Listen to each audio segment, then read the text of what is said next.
رب اشرح لی صدری ویسر لی امری واحلل عقدۃ من لسانی یفقہوا قولی آمین یا رب العالمین۔ اس وقت کا جو موضوع ہے قرآن حکیم اور جہاد فی سبیل اللہ، یہ اصلاً ڈاکٹر اسرار احمد رحمۃ اللہ علیہ کی ایک تحریر ہے قرآن حکیم قرن اول میں اور اس کے بعد۔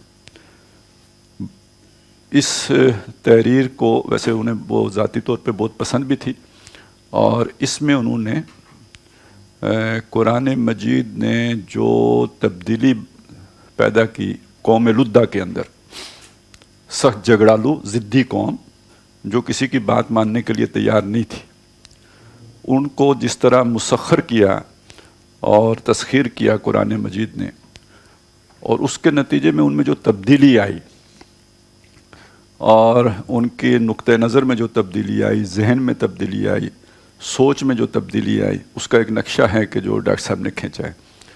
ضرورت کیوں محسوس ہوئی ہے نقشہ کھینچنے کی؟ کہ آج ہم بھی مسلمان ہیں، ہم بھی وہی قرآن پڑھتے ہیں، لیکن یہ کہ ہمارے اندر کوئی احساس اس طرح کا نہیں پیدا ہوتا، ہماری وہ سوچ نہیں بنتی جو صحابہ کی بنی تھی۔ تو یہ کیا ہوا؟ تو اس کا بھی ایک انہوں نے پورا تجزیہ پیش کیا ہے کہ ایک قرآن وہ تھا جو زندہ جاوید کتاب تھی، جو انسانوں کو تبدیل کر دیتا تھا، ان کا نقطہ نظر ان میں آگ بھر دیتا تھا، اور وہی قرآن ہم پڑھتے ہیں، ہمارے اوپر کوئی اثر نہیں کرتا، تو ایک بس حصول ثواب کا ذریعہ ہو جاتا ہے، اس سے زیادہ کوئی فائدہ نہیں پہنچتا۔ تو یہ کیوں ہوا؟ اب وہ بہت پرانی بات ہے، ہمارے گھر میں ایک کتاب تھی اعمال القرآن، میں نے نہیں خریدی تھی، پہلے ہی سے گھر میں موجود تھی، تو اسے دیکھ کے یہ لگتا تھا کہ بھئی قرآن مجید کے کوئی اعمال ہیں، یعنی قرآن سے وہ اعمال معلوم ہوں گے تو وہ ان پر عمل کریں گے تو وہ قرآنی اعمال ہو گئے، لیکن وہ جب کھول کے پڑھی تو اس میں کچھ اور ہی تھا۔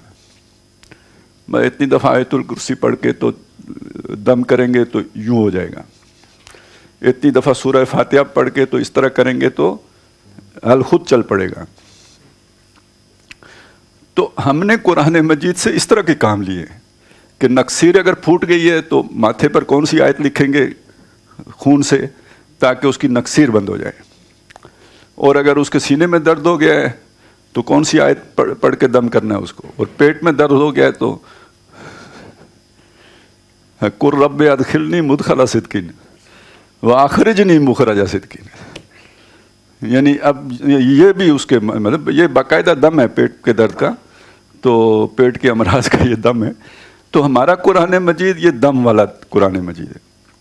صحابہ کا قرآن مجید آیتیں ان کی یہی تھیں، لیکن اس کا مفہوم کچھ اور تھا، معنی کچھ اور تھا۔ تو ہم اس پہ راضی ہو چکے ہوئے تھے، اس لیے بتایا گیا کہ جناب پہلے دور میں قرآن مجید کوئی اور چیز تھی، تو یہ سارا مضمون در حقیقت اس چیز کی عکاسی کرتا ہے کہ آپ نے اس کتاب کو کیا بنا کے رکھ دیا ہے، اور جبکہ یہ حقیقت میں کیا تھا۔ اس میں اسی ذیل میں ایک بات اور ہے، میں چاہتا ہوں وہ بھی اسی موقع پہ سامنے آ جائے۔ وہ یہ ہے کہ دیکھیں مولانا امین حسن اصلاحی کی جو کتاب ہے دعوت دین اور اس کا طریقہ کار، انہوں نے انبیاء کا جو طرز استدلال ہے یا ان کا جو طرز خطاب ہے، اس کی جو خوبی بیان کی ہے وہ یہ ہے کہ وہ سادہ ہوتا ہے، اس میں ہیچ پیچ نہیں ہوتی، پیچیدگی کمپلیکس قسم کا وہ نہیں ہوتا، مرصع و مسجع نہیں ہوتا، سادہ ہوتا ہے اور فطرت کے قریب ترین ہوتا ہے، آسانی سے سمجھ میں آنے والا ہوتا ہے۔ جو آپ کو تفاسیر ملیں گی نا، جب آپ قرآن مجید کی وہ تفسیریں پڑھیں گے تو ہو سکتا ہے کہ جو آپ نے ترجمہ پڑھا تھا تو اس سے تو کوئی آپ کو پھر مفہوم سمجھ میں آ جائے، تفسیر پڑھنے کے بعد تو مانو کہ یہ اتنا دور چلا جاتا ہے کہ لگتا ہے کہ یہ تو مطلب جبریل ہی آ کے ہمیں سمجھائے تو کوئی سمجھ میں آئے گی، تو یہ بہت ہی مشکل ہو جاتے ہیں۔ تو ایک اس کے معنی و مفہوم کو بھی کچھ ایسے لباس پہنا دیے کہ وہ ایک چیزتاں بن کے رہ گیا۔ تو بہرحال یہ مضمون پڑھنے کا مقصد یہ ہے کہ قرآن مجید نے اس دور پر کیا افیکٹ کیا، کیا امپیکٹ چھوڑا اور لوگوں کے اندر کیا تبدیلیاں لے کے آیا، اور پھر کیسے پس منظر میں چلا گیا، اور وہ شخصیات، وہ کردار جو تب تیار ہوئے، پھر انہوں نے کیا کام کیا، ان کی زندگی کا مقصد پھر کیا بن گیا۔ اور یہ تحریر ویسے ڈاکٹر صاحب کو اپنی بہت پسند بھی تھی۔ شروع کرتے ہیں کہ واقعہ یہ ہے کہ بدء الاسلام میں ابتدا، بدا الاسلام غریباً، اسلام شروع ہوا تو غریب تھا، وہی بد ہے یہ۔ تو جب اسلام کی شروعات ہوئی، مطلب اگر آسان کریں تو شروع کے دور میں دین کی اصل اساسی اور بنیادی حقیقتیں دو ہی تھیں۔ دین ہے اسلام، اس کی جو اصل بنیادی حقیقتیں تھیں وہ دو تھیں۔ ایک قرآن حکیم جسے نبی اکرم صلی اللہ علیہ وسلم کی انقلابی جد و جہد کے ضمن میں اعلیٰ انقلاب کی حیثیت حاصل ہے۔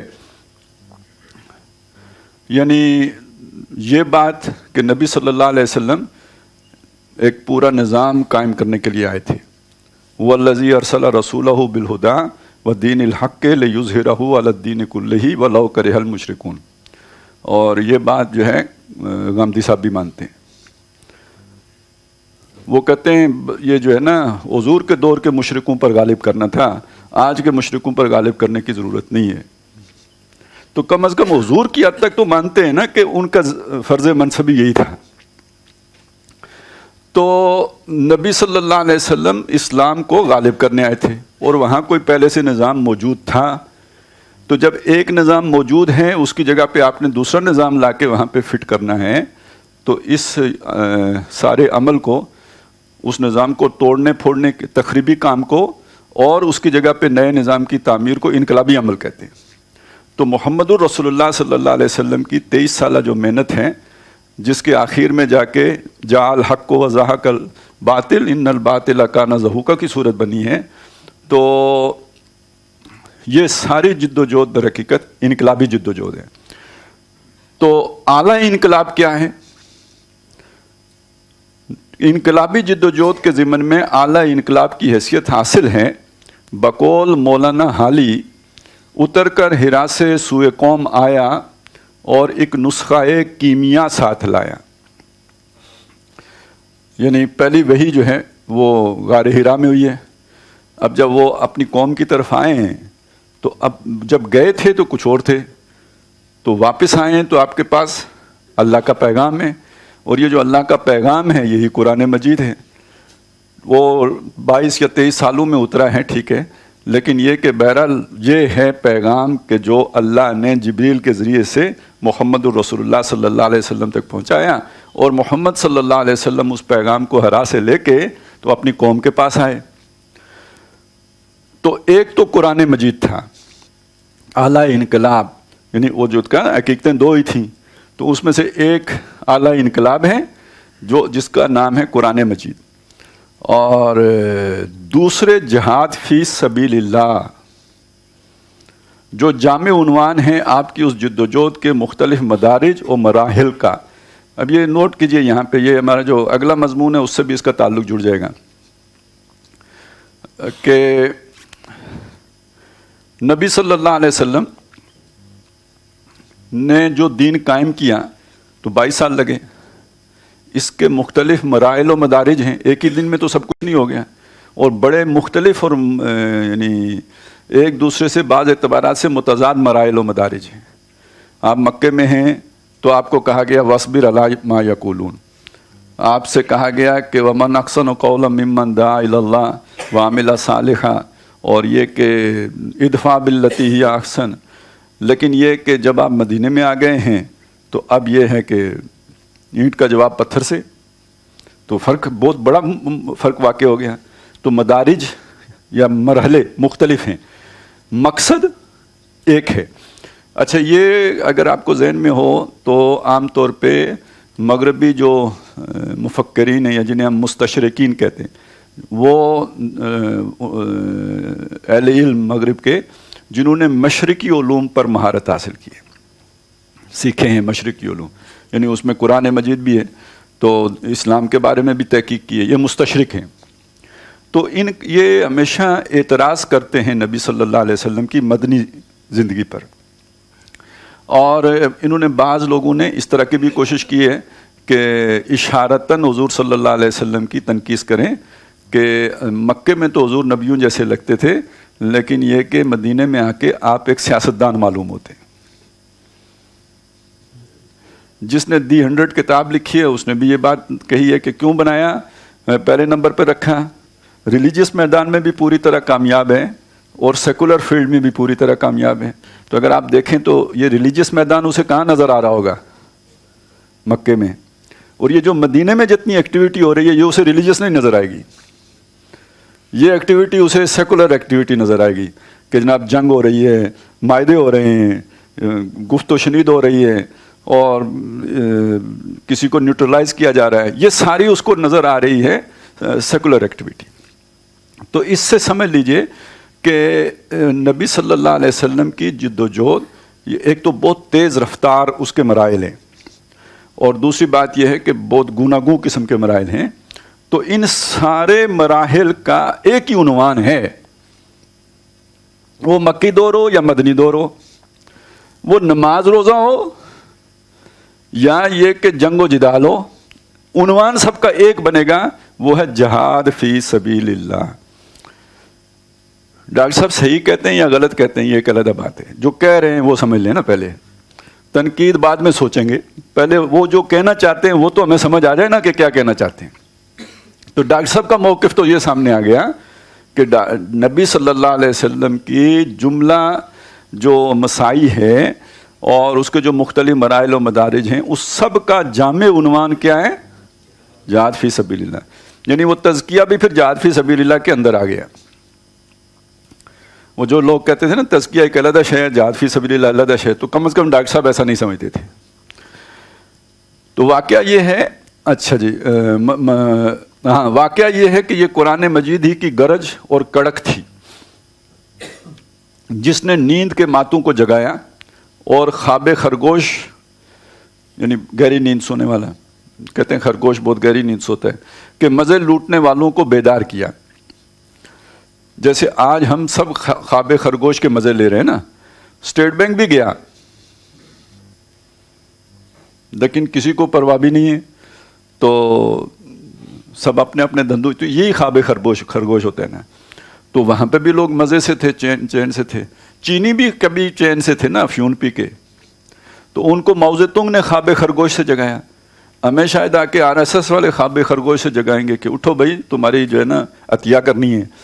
تو وہاں قرآن مجید کو نے جگایا ان کو، عربیوں کو جو اپنے دھندوں میں پڑے ہوئے تھے۔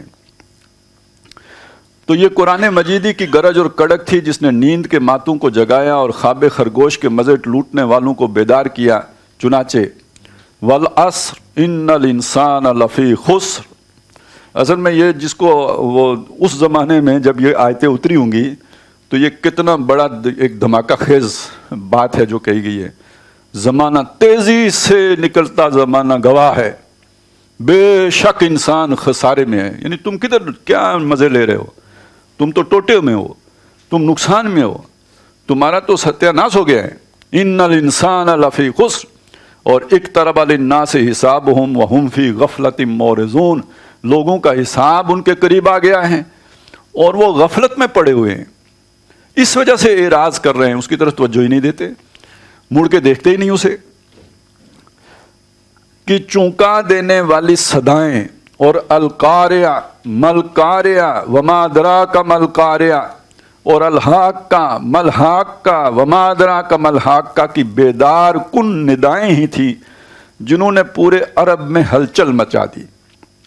اور اما یتساءلون، یہ کس چیز کے بارے میں ایک دوسرے سے سوال کر رہے ہیں؟ عن النبأ العظیم، ایک بہت عظیم خبر کے بارے میں چیمگوئیاں ہو رہی ہیں، الذی ہم فیہ مختلفون، جس کے بارے میں یہ اختلاف کرتے ہیں، یعنی کوئی مانتا ہے کوئی نہیں مانتا۔ یہ قرآن مجید نے خبر دی ہے ان الانسان لفی خسر، قرآن نے خبر دی ہے قیامت آنے والی ہے، تو یہ بہت بڑی خبر ہے اور اس کے بارے میں چیمگوئیاں کر رہے ہیں، کوئی مانتا ہے کوئی نہیں مانتا، کی کیفیت پیدا کر دی۔ اب یہ جو ہے نا، معلوم ہوا ایک انقلابی دعوت جو ہوتی ہے وہ ایسی نہیں ہوتی کہ اسے کوئی نظر انداز کرے، یا تو کوئی مانے یا کوئی مخالفت کرے، یعنی بالکل لا تعلق ہو جائے، یہ اس کے انقلابی پن کو گنا دیتا ہے۔ لا تعلق نہ چھوڑے کسی کو، یعنی ایسی چونڈی ضرور وڈے کہ جو مان لے وہ تو چلیں ٹھیک ہو گیا، جو نہ مانے وہ تنقید کرے، وہ اس کا مخالف بن کے کھڑا ہو۔ تو قرآن مجید نے یہ تو کر دیا، اما یتساءلون عن النبأ العظیم الذی ہم فیہ مختلفون کی کیفیت پیدا کر دی۔ تو گویا ایک نئی کوئی بھی اس طرح کی دعوت کو سب سے پہلے یہ کیفیت پیدا کرنے کی ضرورت ہوتی ہے۔ یہ ایک ضمنی چیز ہے جو سامنے آ گئی تاکہ اس کو نظر انداز نہ کیا جا سکے، بے شک اس کی مخالفت کی جائے، بے شک اسے جھٹلانے کے لیے ایڑی چوٹی کا زور لگایا جائے، یہ اس کا حق ہونے کا یا اس کی کامیابی کی دلیل ہے کہ لوگ اس کی مخالفت کر رہے ہیں۔ بقول مولانا حالی، وہ بجلی کا کڑکا تھا یا صوت ہادی، عرب کی زمین جس نے ساری ہلا دی۔ ہل گیا ہر بندہ، ہر بندے کو کچھ نہ کچھ کہنا پڑا۔ کسی نے یہ نہیں، وہ کسی کے لیے یہ ممکن نہیں تھا کہ خیر ہے یہاں لگے رہتے ہیں چھوڑ دو کوئی مسئلہ نہیں اپنے کام کرو، نہ، ہر بندہ ہلا۔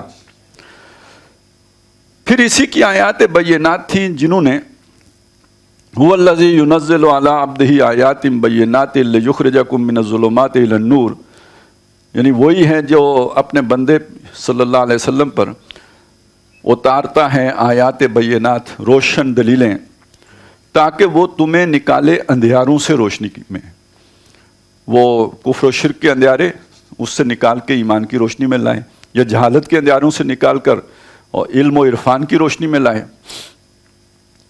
کہ مصداق انسانوں کو شرک، الہاد، مادہ پرستی، حب عاجلہ، جلدی کی محبت یعنی دنیا کی محبت، اور حیوانیت میزہ، یہ جو ہماری جبلتیں ہیں، کھانا کھانا ہے، بچے پیدا کرنے ہیں، تو یہ ساری ہماری کہہ لیجئے جو تقاضے ہیں یہ حیوانوں میں بھی پائے جاتے ہیں۔ اب ایک ایسا انسان کہ جو ان تقاضوں ہی کا غلام بن جائے تو گویا وہ حیوانیت میزہ کی سطح پہ زندہ ہے۔ وہ یہ تو گائے بھینس بھی اپنے کٹے بچے کا خیال رکھتی ہے، تو اسی طرح سمجھ لیجئے کہ اگر انسان بھی بس اپنے بچوں کی حد تک محدود ہو گئے تو یہ پھر حیوانیت میزہ والی سطح ہی باقی رہ گئی، یا یہ کہ پیٹ کی حد تک محدود ہو گئے، بس کھانا پینا اور اپنے وہ فرج و بطن کے تقاضے پورے کیے اور یہ سمجھا کہ بھائی یہی مقصد تھا زندگی کا، تو یہ حیوانیت میزہ ہے۔ اور اکثر و بیشتر لوگوں کا یہی ہوتا ہے۔ آج جو دنیا میں سب سے زیادہ چھائی ہوئی تہذیب ہے، تو وہ تہذیب اس کا بنیادی اصول کیا ہے؟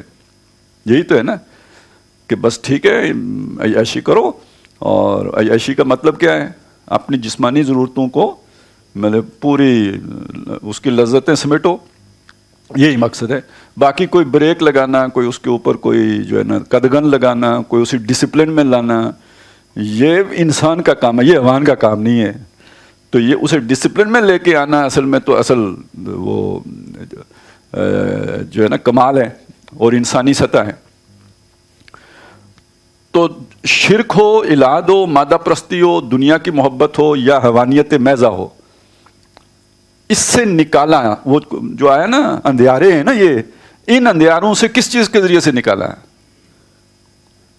آیات بینات کے ذریعے سے۔ والذی ينزل علی عبدہ آیات بینات لیخرجکم من الظلمات الی النور، یہ اندھیارے ہیں جن سے نکال کے روشنی میں لایا قرآن مجید۔ حیوانیت میزہ کے ظلماتم بعضھا فوق بعض، یہ سورہ نور میں وہ ایک نقشہ ہے نا اندھیرے کا، مطلق اندھیرے کا، ایبسلیوٹ ڈارکنس، کہ جس میں ہاتھ کو ہاتھ سجائی نہ دے۔ تو اندھیاروں کے اوپر اندھیارے ہیں، تو گویا اس معاشرے میں بھی اندھیرے کے اوپر اندھیرا تھا، اور آج بھی دنیا اسی اندھیرے میں ڈوب گئی۔ پھر ویسے تو کہتے ہیں ڈارک ایج تھا تو وہ، لیکن یہ سار جب ہدایت نہیں ہوگی تو ڈارک ایج ہی ہے، اب بھی ڈارک ایج ہے۔ تو ایسے مہیب اور ہولناک اندھیروں سے نکال کر ایمان اور یقین کی روشنی سے بہراور فرمایا، یہاں پھر رک کے ایک دفعہ خود سے سوچ لیجئے کہ یہ جو کفر تھا، جو شرک تھی، یہ جو نفس پرستی تھی عرب میں، اس سے کس چیز نے لوگوں کو نکالا؟ آیات بینات۔ چنانچہ وہ ایک طرف عرفان الہی اور محبت خداوندی سے سرشار، عرفان الہی اللہ کی معرفت، اور یہ یوں سمجھے ایک دوسرے کے ساتھ اس کی نسبت تناسب ہوتی ہے کہ جتنی آپ کی معرفت بڑھتی چلی جائے گی اتنی اللہ سے محبت بڑھتی چلی جائے گی۔ تو عرفان الہی اور محبت خداوندی سے سرشار یعنی مست بادائے الست ہو گئے۔ مست یعنی جیسے کوئی نشہ کر کے مست ہوتا ہے، اور بادا تو شرابی کو کہتے ہیں، اور الست یہ جو اس دنیا میں آنے سے پہلے ایک اللہ سے عہد ہوا ہے، الستو بربکم قالوا بلا، تو اس کی طرف اشارہ ہے۔ یعنی وہ وعدہ بھی اپنی جگہ پہ بندے پر نشہ طاری کرنے والی چیز ہے کہ اللہ رب العالمین، اس کی اور ہمارا ایک ایگریمنٹ ہے، ایک معاہدہ ہے، تو اپنی جگہ پہ تو وہ بھی بڑی ایک، یہ معرفت سے اس کا تعلق جڑے گا نا، تو جوں جوں وہ معرفت بڑھے گی اور پھر یہ چیز بھی سامنے آئے گی، تو اس نشے میں بندہ جب سرشار ہو جاتا ہے پھر اسے دنیا کی پرواہ نہیں رہتی۔ تو کیا ہو گیا جی؟ مست بادائے الست ہو گئے، اور دوسری طرف دنیا و ما فیہا، جو کچھ دنیا میں ہے، دنیا اور جو کچھ دنیا میں ہے، ان کی نگاہوں میں مچھر کے پر سے بھی حقیرتر ہو گئے۔ وہ جو حدیث میں آیا ہے کہ اگر اللہ کی نظر میں دنیا کی اہمیت مچھر کے پر جتنی بھی ہوتی تو کسی کافر کو ایک گھونٹ پانی نہ دیتا، تو اللہ کی نظر میں نہیں ہے۔ تو اب جو اللہ کے رنگ میں رنگا جائے، اس کی نظر میں بھی پھر دنیا کی اہمیت مچھر کے پر جیسی رہنی چاہیے، اور وہ کلیتاً طالب عقبہ بن گئے۔ طالب طلب کرنے والا، عقبہ پچھلی یعنی آخرت، تو آخرت کے طالب ہو گئے۔ اب دنیا کے طالب نہیں رہے بلکہ آخرت کے طالب ہو گئے۔ یہ جو سارا تزکیہ ہوتا ہے، یہی چیز ہے نا، آپ کے نقطہ نظر میں یہ تبدیلی آ جائے۔ تو ڈاکٹر صاحب اس پہ فوکس کر رہے ہیں کہ یہ ساری تبدیلی جس کے ذریعے سے آئی تھی وہ قرآن مجید تھا۔ مزید برآں یعنی اس پر مزید یہ بات بھی ہے، وہی تھا کون؟ قرآن مجید، جو موعظۃ من ربکم بھی بن کر آیا، یعنی تمہارے رب کی طرف سے واعظ، کوئی پاس سے واعظ کہنے کی ضرورت نہیں تھی۔ یا ایھا الناس قد جاءتکم موعظۃ من ربکم، اے لوگوں تمہارے پاس تمہارے رب کی طرف سے موعظہ آ گئی ہے، اور شفاء لما فی الصدور بھی بن کے آیا، سینوں کے جو روگ ہیں ان کی شفا۔ پتہ نہیں آپ لوگ وہ جو میرا شام کو ایک درس ہوتا ہے بدھ والے دن سنتے ہیں یا نہیں، اس میں نے ایک طویل دوا ہے نبی صلی اللہ علیہ وسلم کی، تو اس کا جو ہے نا وہ سنایا تھا، تو اس سے آپ کو اندازہ ہو جاتا ہے کہ بھئی کس طرح جو ہے نا یہ سارا جو جسے تزکیہ آپ کہتے ہیں، تو یہ تو حضور نے مانگ مانگ کے قرآن مجید سے لیا ہے کہ اللہم بدیع السماوات والارض ذا الجلال والاکرام والعزت التی لا ترام اسألک یا اللہ یا رحمان بجلالک و نور وجہک ان تنور بکتابک بصری، تو منور کر دے میری آنکھوں کو اپنی کتاب کے ذریعے سے۔ یعنی ایک روشنی اس آنکھ میں وہ ہے نا کہ جس سے ابو جہل بھی دیکھتا ہے، تو اس سے تو ہر کوئی دیکھتا ہے۔ ایک آنکھ ہو رہے، گاہ میری نگاہ تیز چیر گئی دل وجود، گاہ الجھ کے رہ گئی میرے توہمات میں، اور بلکہ اس سے بھی کار جہاں بانی سے ہے دشوار تر کار جہاں بینی، جگر خوں ہو تو چشمے دل میں ہوتی ہے نظر پیدا۔ تو یہ نظر کیسے، وہ نگاہ مرد مومن سے بدل جاتی ہیں تقدیریں، تو یہ نگاہ کدھر سے آئے گی؟ یہ کس کی دین ہوگی؟ اور آپ کو پتہ ہے کہ اس کے بارے میں مغالطے تو ہیں، اور لوگ پتہ نہیں کدھر جنگلوں میں جا کے کیا کیا تپسیاں کرتے ہیں، اور پتہ نہیں کیسے کیسے جاہل لوگوں کی جو ہے منتیں سماجتیں کرتے ہیں کہ کچھ اے خانہ برانداز چمن کچھ تو ادھر بھی، اور لفٹ کوئی نہیں، وہ کیا لفٹ کرائے، اس کے پاس ہے کیا جو دے کسی کو، تو اس نے تو اکڑ کے ہی رہنا ہے، نہیں، اسی میں اس کی عزت ہے۔ تو اصل میں آپ کی وہ نگاہ پیدا کرتا ہے کون؟ قرآن مجید۔ ان تنور بکتابک بصری وان تطلق بہ لسانی، اور اللہ میری زبان کو جو یہ طلاقت، یعنی اس میں روانی آ جائے، فلوئنسی آ جائے، وہ مؤثر ہو جائے، اس کو بھی قرآن کے ذریعے سے تاثیر عطا فرما دے۔ اور اس سے اگلا جملہ تو بہت ہی اہم ہے، وان تفرج بہ عن قلبی، بہی پھر آ گیا، اس کتاب کے ذریعے سے جو کچھ میرے دل کے اوپر غبار ہے، جو پردے ہیں، جو غلاف ہیں، وہ ہٹا دے۔ وہ شرک کا غلاف ہو، وہ مادہ پرستی کا غلاف ہو، وہ دنیا داری کا غلاف ہو، وہ حیوانیت میزہ کا غلاف ہو، یہ کون پھاڑے گا؟ فرج کا ہے نا، ان تو فرجا بہی عن قلبی وان تشرح بہی صدری، میرا سینہ اس کے ذریعے سے کھول دے، وان تغسل بہی بدنی، میرا بدن اس کے ذریعے سے دھو دے، فإنہ لا یعیننی علی الحق غیرک، یہ جملہ ذرا غور کرنے کا ہے، تو اللہ تیرے سوا حق کی طرف رہنمائی کرنے والا کوئی نہیں ہے۔ تو کوئی گوتم بدھ کے پیچھے چل پڑے، یا یہ کہ کسی اور مچھندر کے پیچھے چڑھ پڑے اور یہ سمجھے کہ وہ اسے جو ہے نا اس کی بیڑا پار کر دے گا، تو یہ تو اس جملے کے خلاف ہے۔ فَإِنَّهُ لَا يُعِينُنِي عَلَى الْحَقِّ غَيْرُكَ وَلَا يُؤْتِيهِ إِلَّا أَنْتَ، اور تیرے سوا کوئی حق کی طرف رہنمائی دینے والا ہے ہی نہیں۔ لا حول ولا قوت الا باللہ العلی العظیم، یہ تھا حضور کا اپنا ایقان، اس یقین کے ساتھ پھر وہ یہ دعا تھی۔ تو گویا سارا کام قرآن کے ذریعے سے ہو رہا ہے، دل کی صفائی بھی، اور یہ جو بھی اس کے اوپر غلاف ہیں وہ ہٹانے کا کام بھی سارا قرآن مجید کے ذریعے، آنکھوں میں نور بھی، سینے میں جو اس کے اوپر کوئی رکاوٹیں ہیں ان کو دور کرنے کا ذریعہ بھی، سینہ کھل جائے، ہر چیز کا ذریعہ، وسیلہ جو بنے گا وہ قرآن مجید بنے گا۔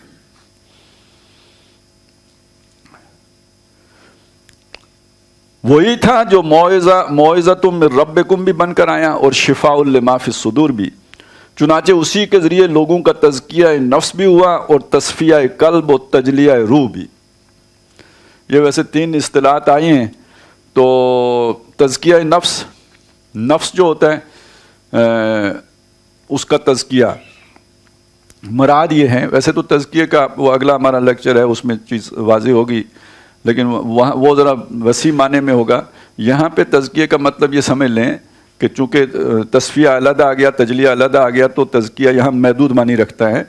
اور وہ کیا معنی ہے کہ آپ کو اللہ تعالیٰ نے جو زندگی کو برقرار رکھنے کے لیے جو مختلف جبلتیں دی ہیں، جنسی کی صلاحیت دی ہے، یہ چیزیں انسان کے قابو سے باہر ہو جاتی ہیں، اسے گناہ کی طرف لے جاتی ہیں۔ ان کو قابو میں رکھنا، اچھا یہ بڑا آسان کام ہے کہ ان کو ختم کر دیں، یہ بڑا آسان کام ہے، کیا کر دیں؟ ختم کر دیں۔ تو پھر نہ بانس رہے گا تو نہ بانسری بجے گی۔ لیکن جو صحیح فہم رکھنے والے علماء ہیں یا صوفیاء ہیں، ان کا ماننا یہ ہے کہ ختم ہوتی نہیں ہے، بندہ کو دھوکہ ہو جاتا ہے کہ ختم ہو گئی ہے۔ جو ہی کہیں گرمائش پہنچتی ہے تو سویا ہوا جذبہ جاگ جاتا ہے، تو ختم نہیں ہوتی، بندے کو یہ ایک فریب ہو جاتا ہے کہ ختم ہو گئی ہے۔ تو بہرحال ایک فلسفہ ہمیشہ کچلنے کا رہا ہے، جذبہ ہی مار دو۔ اچھا یہی وہ جذبہ ہے کہ جو بہت زیادہ اہم ہے ایک خاص اعتبار سے بات سمجھنے کی، کہ اس بات کو یہاں سمجھ لیں کہ اسلام یہ نہیں کہتا کہ کچل دو، وہ یہ کہتا ہے کہ قابو میں رکھو۔ آپ کی قوت ارادی اتنی مضبوط ہو جائے کہ آپ اپنے نفس کے مقابل کھڑے ہو کر اپنی بات اس سے منوا سکیں. نیند ختم نہ کرو، سو، لیکن جب آپ نے اٹھنا ہے تو اس وقت پھر نیند آپ کی غلام بن کے کھڑی ہو. ایسا نہ ہو کہ آپ نیند کے غلام ہو جائیں. اسی طرح سمجھ لیں کہ یہ اللہ تعالیٰ نے جنس کا جذبہ دیا ہے تو اس کا ایک طریقہ بھی بتا دیا، نکاح کرو، اس میں کوئی حرج نہیں ہے، وہ کوئی گناہ کا کام نہیں ہے. اس سے آگے جس نے کوئی کوشش کی دائیں بائیں ہاتھ مارے، یہ ہے اب جس نے گناہ کیا. تو گویا ایک جذبہ ہے، اس کو ڈسپلن میں لے کے آنا ہے. اب یہاں ایک نقطہ نوٹ کیجئے، انسان کے اندر اور ہر فعال آدمی کے اندر جنہوں نے دنیا میں کوئی آگے بڑھ کے کام کیا ہے، یہ ایسے لوگ 5-10% ہی ہوتے ہیں. ان کے اندر ارج ٹو ڈومینیٹ بھی ہوتی ہے، یعنی وہ پیدائشی لیڈر ہوتے ہیں. اب جو لیڈر ہوتا ہے نا، وہ کسی کی لیڈری مانتا نہیں ہے. اس سے بڑے جھگڑے ہوتے ہیں. کرسی 1، طلبگار 10، ایک بیمار 100، ایک انار 100 بیمار. اب اس پہ لڑائی ہوگی. یہ جو کچھ تو خون ہوا ہے دنیا میں زیادہ، یہ ارج ٹو ڈومینیٹ اس کا سبب بنا ہے. لا یریدون علوا فی الارض ولا فسادا. آخرت کا گھر ان کے لیے ہے جو دنیا میں علو نہیں چاہتے، بڑے بننے کا شوق نہیں رکھتے، اور یہ کہ اس کے نتیجے میں جو فساد برپا ہوتا ہے وہ نہیں کرتے. تو اب یہ جو اللہ تعالیٰ نے انسان کو یہ والا جذبہ دیا ہے، یہ کیوں دیا ہے؟ اگر یہ نہ دیا ہوتا نا تو جو دنیا ترقی کر کے آج جہاں پہنچ گئی ہے نا، یہاں تک کیسے جاتی؟ اس کے پیچھے کتنی محنت کرنی پڑتی ہے. ابھی آپ نے وہ کون سی نئی کوئی دوربین بھیج دی ہے نا، ہاں جی، تو اس کے پیچھے مطلب کچھ کام ہے نا، دن رات لوگوں نے ایک کیا. کیوں؟ پیچھے کیا جذبہ محرکہ کیا ہے؟ تو کوئی شے تو ڈرائیو کرتی ہے کہ ہے جستجو کے خوب سے خوب تر کہاں. تو یہ کیا ہے؟ یہ اللہ نے انسان کے اندر رکھا ہے. اس کو ہمارے ہاں اس کی بھی نفی کی جاتی ہے، کیونکہ ساری تنقید اس کی بنیاد پہ کھڑی ہوتی ہے، سارے احتساب اس کی بنیاد پر کھڑا ہوتے ہیں کہ آپ نے اگر اسے ڈسپلن بھی کر لیا تو کیا ہوگا کہ آپ ایک یعنی سویلائزڈ آدمی ہو گئے نا. آپ کس دوسرے کی لیڈری کو قبول کر لیتے ہیں، لیکن آپ چاہتے ہیں کہ وہ صحیح رخ پر رہے، نہ دائیں اور نہ بائیں ہو. تو آپ کے اندر وہ والا جذبہ ہوگا تو آپ تنقید کرو گے، آپ اس کو احتساب کرو گے. لہذا جو بھی اوپر آتا ہے اس کی ہمیشہ یہ کوشش ہوتی ہے کہ بندے کا ایسا تزکیہ ہو جائے کہ وہ کسی پر تنقید نہ کرے. یہ اور اس کام کے لیے ہمارے بادشاہوں نے صوفیاء کو خوب استعمال کیا. یہ ایسے ہی صوفی و ملا ملوکیت کے بندے تمام نہیں تھا. یہ اس لیے تھا کہ بھئی ان کے اندر سے یہ جذبہ ختم کر دو. اسے وہ کہتے ہیں میں مار دو. کیا؟ میں مار دو. تو جیسے آپ کو نفس مارنے کا نہیں کہا گیا، اسے ڈسپلن میں لانے کا کہا گیا، اسی طرح میں مارنے کا نہیں کہا گیا، اسے ڈسپلن میں لانے کا کہا گیا. اور دوسری بات یہ سن لیں کہ انقلابی کارکن کی اگر میں مر گئی تو اس نے پھر کیا کرنا ہے؟ وہ پھر یہ ہے کہ تجہیز و تکفین کے کام میں تو کچھ کام آ سکتا ہے. وہ بتائے گا کہ بھئی کس طرح کفن کیسے دیتے ہیں اور دفناتے کیسے ہیں اور لٹاتے کیسے ہیں، پانی کیسے ڈالتے ہیں، اس کے پہلے مونڈے پہ ڈالتے ہیں یا شانوں پہ ڈالتے ہیں، کیا کرتے ہیں. تو یہ کچھ تو کرے گا، لیکن وہ جو انقلابی عمل میں وہ کیسے آگے بڑھے گا اگر اس کی میں ہی نہیں ہوگی. تو یہ میرا نظریہ ہے، اس نظریے کی غیرت ہے. اس نظریے کے خلاف جو بات کرے گا اس کے مقابلے میں کھڑا ہوں گا. تو یہ تزکیہ ہے کہ آپ اپنی اس میں کو اپنے اس نظریے کے تابع لے آئیں. اور اسی طرح تصفیہ صفائی کو کہتے ہیں، دل کی صفائی. اور اس سے مراد کیا ہے کہ آپ کے دل ایک آئینے کی مانند ہے.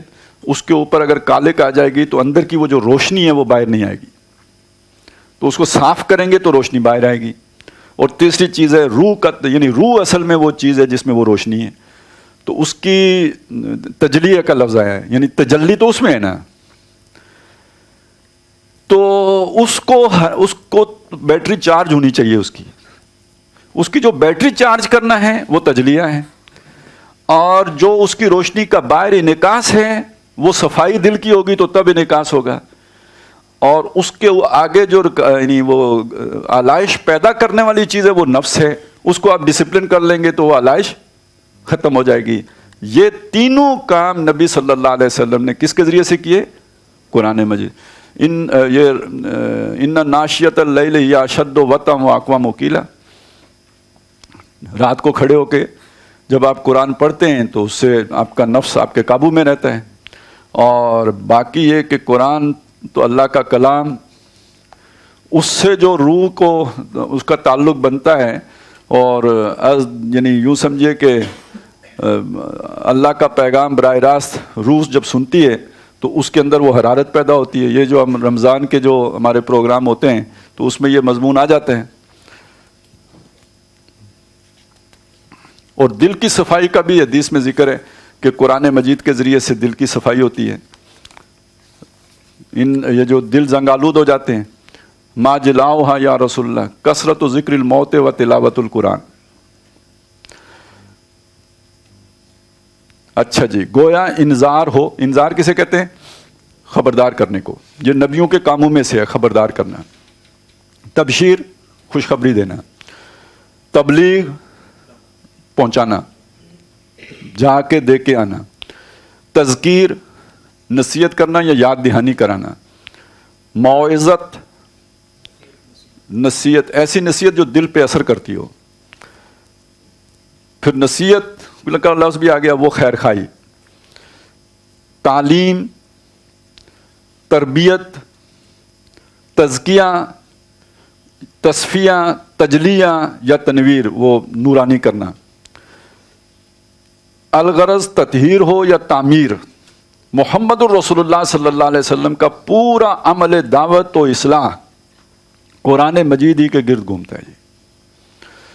یہی وجہ ہے کہ قرآن حکیم میں ایک نہ دو پورے 4 مقامات پر حضور صلی اللہ علیہ وسلم کے منہج انقلاب کو جن اساسی اصلاحات کے ساتھ اصطلاحات کے ذریعے واضح کیا گیا ہے، ان کا اول و آخر خود قرآن مجید ہی ہے بفوائے الفاظ قرآنی۔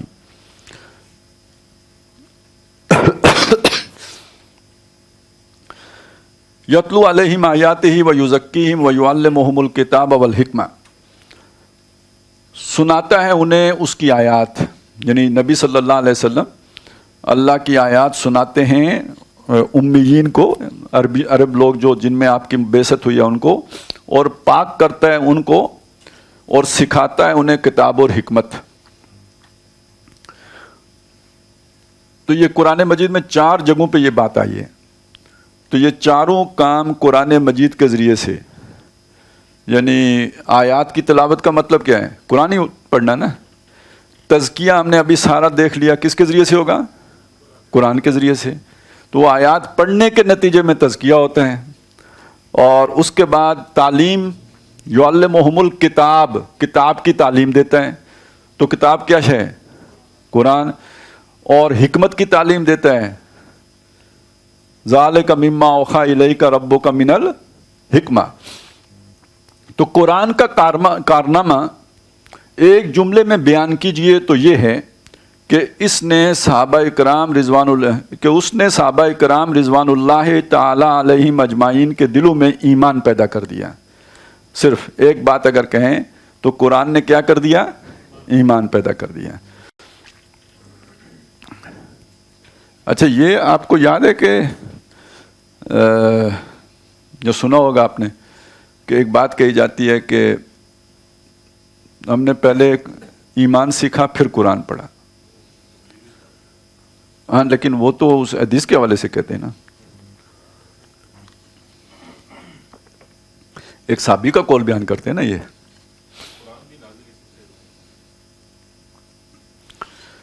تو یہ جتنا ہم نے ابھی سارا کچھ ذکر پڑھا ہے نا قرآن کا، ہے سارا قرآن کا ذکر، لیکن یہ ہے سارا وہ جو ایمان پیدا کرنے والا ہے۔ تو قرآن مجید کے بھی یعنی یوں سمجھیے حصے ہیں. قرآن کا ایک حصہ وہ ہے جو احکام پر مبنی ہے، اور قرآن کا ایک حصہ وہ ہے جو ایمان کے مباحث پر مبنی ہے. تو ہم نے پہلے ایمان سیکھا، مطلب یہ کہ قرآن مجید کا وہ حصہ سیکھا کہ جس میں ایمانیات کی بحثیں تھیں، اور بعد میں قرآن سیکھا، مطلب یہ ہے کہ جس میں احکام آئے تھے.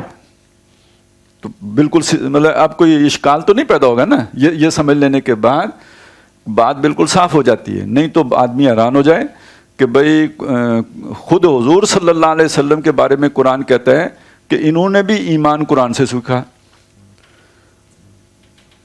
وہ سورہ شورا کے آخر میں ہے ما کنت تدری مل کتاب ولل ایمان ولکن جعلناہ نورا نہدی بہ من نشاء من عبادنا. اے نبی صلی اللہ علیہ وسلم، آپ کو تو نہیں معلوم تھا کیا کتاب ہے، اور ایمان کی تفصیلات بھی آپ کو معلوم نہیں تھی، لیکن ہم نے اس قرآن کو وہ نور بنا دیا کہ جس کے ذریعے سے آپ اپنے بندوں کو روشنی عطا کرتے ہیں جس کو ہم چاہتے ہیں. تو حضور کو بھی ایمان کس سے ملا؟ آمن الرسول بما انزل الیہ من ربی والمؤمنون. تو یہ کوئی کہے کہ بھئی ہم نے ایمان کہیں اور سے سیکھا اور قرآن کوئی علیحدہ شے ہے، تو پھر بہت بڑا اشکال پیدا ہو جاتا ہے کہ یہ کدھر سے پھر وہ آج ایمان پھر کس سے حاصل کریں. تو ایسی بات نہیں ہے، ایمان بھی قرآن مجید ہی سے سیکھا.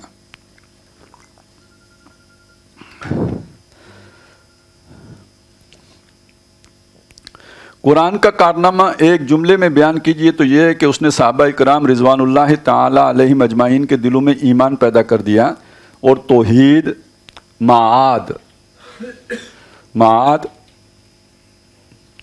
آخرت، عود کرنا ہوتا ہے نا، لوٹ کے آنا، تو معاد لوٹ کے آنے کی جگہ یعنی آخرت.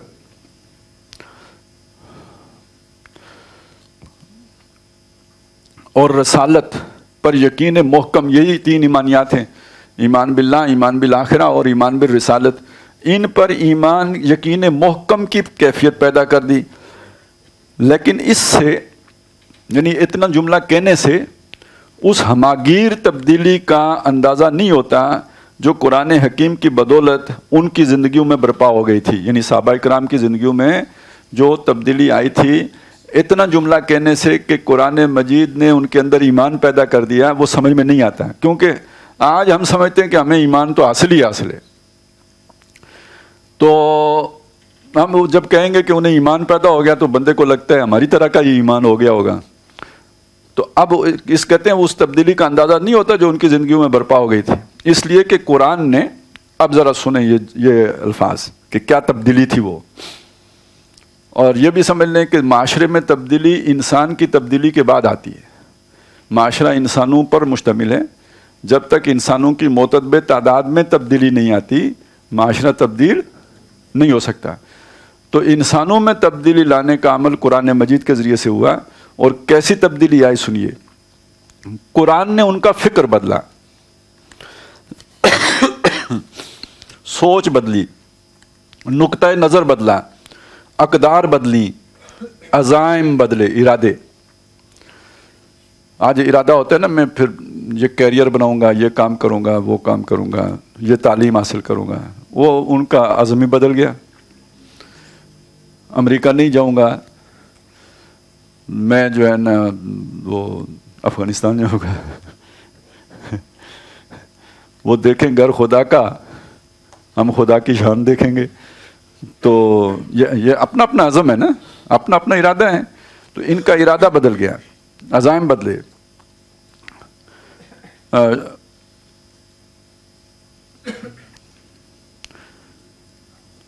فکر بدلا، سوچ بدلی، نقطہ نظر بدلا، اقدار بدلی، عزائم بدلے، امنگیں بدلی، شوق بدلے، دلچسپیاں بدلی، خوف بدلے، امیدیں بدلی، اخلاق بدلے، کردار بدلے، خلوت بدلی یعنی تنہائی کی جو کیفیت تھی، جلوت بدلی جو مجلس کی کیفیت ہے، انفرادیت بدلی، اجتماعیت بدلی، دن بدلا، رات بدلی، حتیٰ کہ تبدل الارض غیر الارض والسماوات کے مصداق آسمان بدلا، زمین بدلی. الغرض پوری کائنات بدل کر رکھ دی، اور اس پوری تبدیلی کا ذریعہ اور آلہ ہیں قرآن حکیم کی آیات بینات بقول علامہ اقبال۔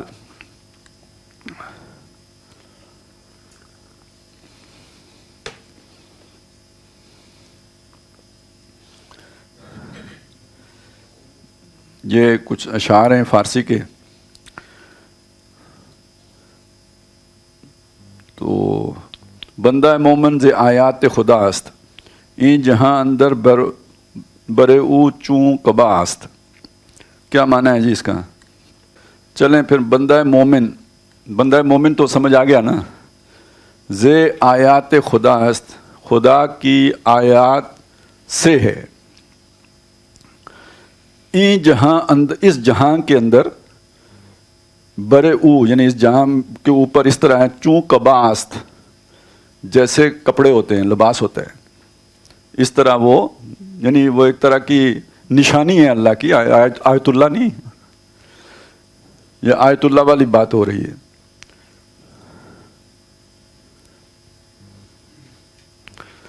چوں کوہن گردت جہانے دربرش، می دہد قرآن جہانے دیگرش۔ اگر پرانا جہان جو ہے وہ ختم ہو جائے، یعنی اس کو آپ ٹوٹ پھوٹ جائے، تو قرآن مجید ایک نیا جہان دے دیتا ہے۔ تبدیلی اگر حقیقی اور واقعی ہو تو اس کی کوکھ سے لازماً تصادم اور اب یہ نیا مضمون شروع ہو رہا ہے۔ یہاں تک جو بات مکمل ہوئی وہ یہ ہوئی کہ قرآن مجید نے صحابہ کے اندر کیا پیدا کیا؟ ایمان۔ اور ایمان پیدا کرنے کا مطلب کیا ہے؟ کہ ان کا سارا تزکیہ قرآن کے ذریعے سے ہوا، اور ان کی سوچیں بدلیں گی، ان کے اقدار بدل گئے، ان کے عزائم بدل گئے، وہ یعنی پورا جہان تبدیل ہو گیا ان کا۔ تو اب اگلی بات ڈاکٹر صاحب یہ کہہ رہے ہیں کہ جب انسان کے اندر تبدیلی آتی ہے اور وہ تبدیلی اگر حقیقی ہو تو خارج میں کشمکش پیدا ہوتی ہے۔ مطلب سیدھی سی بات ہے نا کہ ایک آدمی کے اندر یہ تبدیلی آ گئی یا اسے یہ سمجھ آ گئی کہ چائے ایک بہت نقصان دہ چیز ہے، تو جب اس کا بھائی، اس کے چاہنے والے چائے پی رہے ہوں گے تو وہ چپ رہ سکتا ہے؟ بولے گا تو پھر جو پی رہے ہیں ان کو تو مزہ آ رہا ہے، تو انہوں نے کہنا ہے پھر چھوڑو اپنی حکمت، ٹھیک ہے نا، ہمیں تو کشمکش تو پیدا ہو گئی نا۔ یہ میں نے ایک سادہ سا مثال دی آپ کو کہ اپنی شخصیت کے داخلی میدان کارزار میں ہوا۔ یہی وجہ ہے کہ مجاہدہ مان نفس کو افضل الجہاد قرار دیا گیا۔ جب نبی صلی اللہ علیہ وسلم سے دریافت کیا گیا کہ ای الجہاد افضل یا رسول اللہ، تو آپ نے ارشاد فرمایا ان تجاہد نفسک فی طاعت اللہ، کہ اے نبی، اللہ کے نبی سب سے افضل جہاد کون سا ہے؟ تو آپ نے فرمایا کہ سب سے افضل جہاد یہ ہے کہ تو اپنے نفس کے ساتھ کشمکش کرے تاکہ تمہارا نفس اللہ کا تابع ہو جائے، اللہ کا فرما بردار ہو جائے۔ ان تجاہد نفسک فی طاعت اللہ۔ اب دیکھیے یہ نہیں کہ تم اسے مار دو، اس کو اللہ کا فرما بردار بنا دو۔ علامہ اقبال نے بھی یہ تصور دیا ہے، مودودی صاحب نے بھی دیا ہے کہ یہ جو نفس ہے نا، یہ گھوڑے کی مانند ہے اور انسان کو اس کا سوار بنایا گیا ہے۔ اب اس نے کرنا یہ ہے کہ اس گھوڑے کو قابو میں رکھنا ہے، ایسا نہ ہو کہ گھوڑا سوار کو اب لے کے بھاگ جائے، وہ اس کے یا گرا لے، وہ اس پر نہ سوار ہو جائے۔ بس یہ ہے جو سمجھنے کی بات ہے۔ اس پہ ڈاکٹر صاحب نے جو اضافی بات کی ہے وہ یہ ہے کہ دنیا میں وہی آدمی زیادہ کام کرے گا کہ جس کا یہ حیوانی جو نفس ہے یہ زیادہ مضبوط ہوگا۔ اب پرابلم سمجھیں، جتنا زیادہ مضبوط ہوگا اتنا خطرناک ہوگا، اتنی بڑی پٹخنی دے گا نا، مست گھوڑا، اسے قابو کرنا اتنا مشکل۔ لیکن آپ نے اگر کوئی لمبا سفر کرنا ہے تو طاقتور گھوڑا ہی آپ کو پہنچا سکتے ہے۔ اور یہ شاہ ولی اللہ کے حوالے سے انہوں نے یہ بات کی ہے ڈاکٹر صاحب کہ یعنی انسان امتزاج ہے نا حیوانیت کا بھی اور روحانیت کا بھی. تو بعض لوگ ایسے ہوتے ہیں جن میں روحانیت کا پلڑا بھاری ہوتا ہے اور اس وجہ سے وہ فرشتہ صفت ہوتے ہیں, ان کا برائی کی طرف میلانی نہیں ہوتا, لہٰذا وہ ٹھنڈے بھی ہوتے ہیں, ان کے اندر اتنا ایکٹیویزم نہیں ہوتا, فعالیت نہیں ہوتی, تو وہ بس یعنی لو لگانے والے, تعلق جوڑنے والے, یہ اس میں ایک معاملہ ہے. اس کے مقابلے میں کچھ لوگ ہیں کہ جن کے اندر جو ہے وہ فعالیت بہت زیادہ ہوتی ہے, تو ان کے میلانات بھی برائی کی طرف زیادہ ہوں گے. تو اب یہ بندہ جو ہے یہ زیادہ کام کر سکتا ہے اگر اپنے نفس کو قابو میں رکھے تو.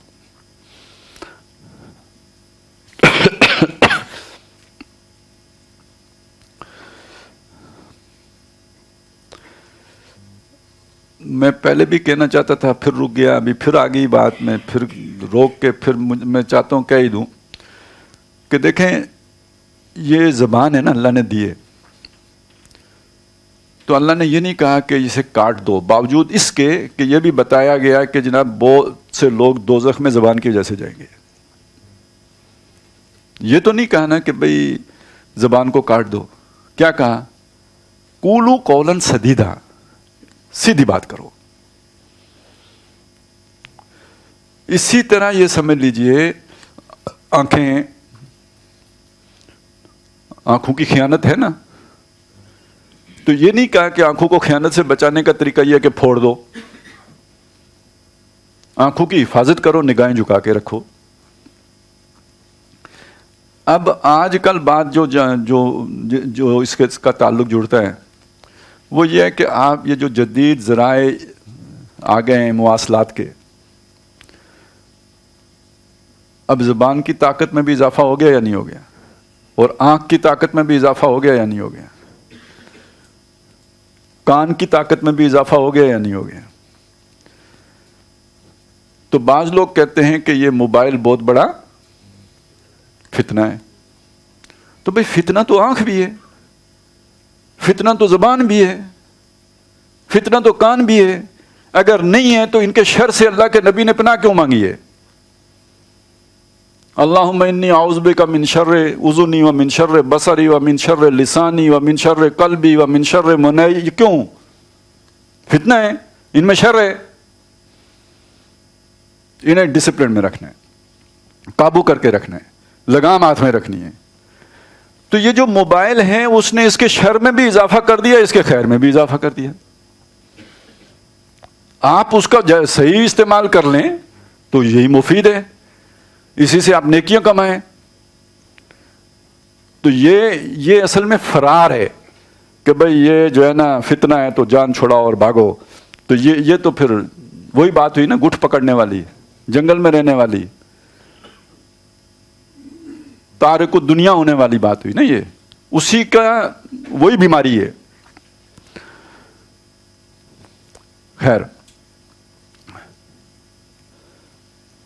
تو اس تصادم اور کشمکش کا اولین ظہور انسانوں کی اپنی شخصیت کے داخلی میدان کارزار میں ہوا. یہی وجہ ہے کہ مجاہدہ معان نفس کو افضل جہاد قرار دیا گیا. پھر جب ایمان اشخاص کے باطن میں اس طرح راسخ اور مستولی ہو گیا, چھا گیا کہ ریب اور تشکک, ریب وہی شک اور تشکک بھی شک سے بنا ہے, کہ کانٹے نکل گئے, تو اب اسی جہاد, اچھا یہ جسے کہتے ہیں نا یقین والا ایمان, تو وہ وہی ہوتا ہے جس میں کوئی شک کا کانٹا باقی نہ ہو.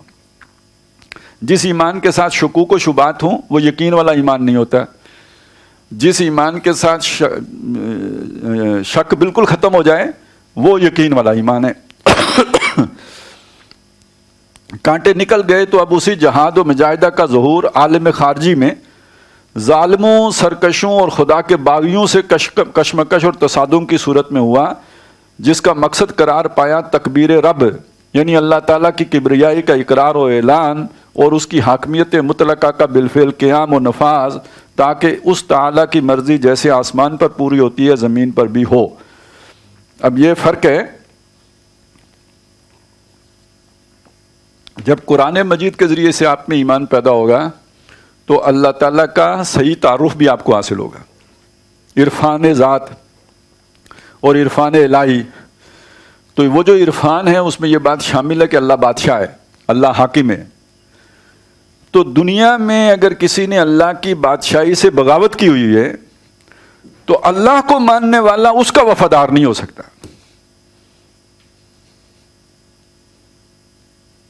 موسیٰ علیہ السلام اللہ کو مان رہے ہیں, فرعون اللہ کا باغی ہے. موسیٰ اور فرعون اکٹھے ایک پلیٹ میں بیٹھ کے کھا سکتے ہیں؟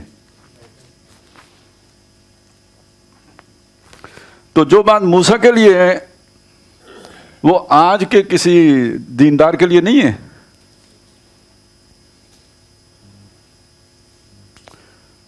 اور یہ حدیث میں ہے کہ تم سے پہلی جو امتیں اللہ نے برباد کی ہیں ان میں پہلی بیماری یہ پیدا ہوئی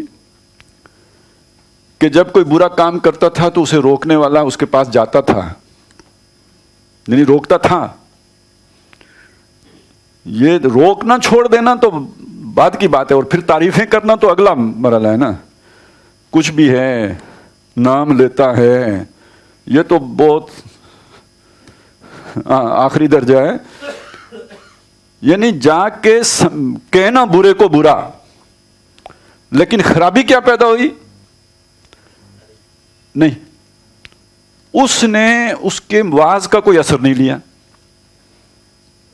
میں جو ہے نا وہ لوگوں کی زمینیں قبضہ کرتا ہوں, آپ میرے پاس آئے ہو تو میں نے آپ کی بات سنی ہے, اچھے طریقے سے سنی, آپ کو بھی عزت دی, لیکن یہ کہ میں اپنے دھندے میں پکا ہوں, میں چھوڑنے کے لیے تیار نہیں. تو یعنی وہ اپنے اسی حال میں رہا جس پہ کہ وہ تھا, اس کی تقریر کا کوئی اثر اس کے اوپر نہیں ہوا. تو یہ اکٹھے بیٹھ کے کھاتے بھی تھے, پیتے بھی تھے. یہ پہلی خرابی تھی. اس کا مطلب کیا ہے کہ جو اللہ کا باغی ہے اس کے ساتھ بیٹھ کے نہ کھاؤ, ہم نوالا ہم پیالہ نہ بنو, اس سے تعلق منقطع کرو, نہ کھلاؤ و نہ تروکو. تو اس میں حدیث میں الفاظ آتے ہیں جب اللہ تعالیٰ نے یہ دیکھا, فلما رأى عز وجل, جب اس عزت والے اور جلال والے نے دیکھا میرا وفادار اور میرا باغی ایک ہی پیالے میں کھا پی رہے ہیں, سب سے پہلا کام اس نے یہ کیا کہ اس وفادار کا دل بھی اس باغی کے دل جیسا کر دیا. تبدیلی کہاں آتی ہے؟ وہ تبدیلی ختم کر دی, دونوں کے دل ایک جیسے کر دیے. اور اس کے بعد اللہ نے ان پر لعنت کی علی لسان داؤد و عیسی ابن مریم. یہاں تک حضور نے سنایا اور مطلب ٹیک لگے ہوئے تھے. پھر آپ سیدھے ہو کے بیٹھے اور آپ نے فرمایا خدا کی قسم, واللہ الذی نفس بیدی, اس اللہ کی قسم کہ جس کے ہاتھ میں نفسی میری جان ہے, لَتَأْمُرُنَّ بِالْمَعْرُوفِ وَلَتَنْهَوْنَ عَنِ الْمُنْكَرِ, تمہیں لازماً نیکی کا حکم کرنا ہوگا, لازماً برائی سے روکنا ہوگا. وَلَتَأْخُذُنَّ بِيَدِ الظَّالِمِ, ظالم کا ہاتھ لازماً پکڑنا ہوگا. اَوْ لَا يَضْرِبَنَّ اللَّهُ قُلُوبَ بَعْضِكُمْ بِبَعْضٍ, یا اللہ بھی تمہارے بعض کے دلوں کو بعض جیسا کر دے گا. ثُمَّ يَلْعَنَكُمْ كَمَا لَعَنَهُمْ, پھر تم پر بھی لعنت کر دے گا جیسے ان پر لعنت کی تھی. تو اس چیز کو سمجھ لیجئے, آپ نے اس کام کو آگے لے کے چلنا ہے تو یہ اس کا پہلا قدم ہے. اور یہی چیز آپ کو ہم سمجھانے کی کوشش کر رہے ہیں کہ ہر بندہ مومن ذاتی حیثیت میں جواب دہ ہوگا اللہ کے سامنے. کلہم آتیہ یوم القیامت فردا, فرد کی حیثیت سے آئے گا. ہم ایک دوسرے کے کیا کام آئیں گے؟ ایک دوسرے کو پھنسائیں نہ تو. سب سے پہلے تو آپ ہمیں پھنسائیں گے نا, کہ ہم نے تو بھائی ان کو مانا تھا کہ آپ صحیح آدمی ہو, انہوں نے بتایا ہوتا تو ضرور کرتے, تو کیوں نہ بتا دیں آپ کو. تو اصل بات تو یہ ہے. اسی طرح جو بھی آپ کے عزیز ہیں, آپ کے پیارے ہیں, وہ آپ کو پھنسائیں گے، ان کو بتا دیں تاکہ آپ وہاں کہہ سکیں کہ اللہ میں نے تو بتا دیا تھا.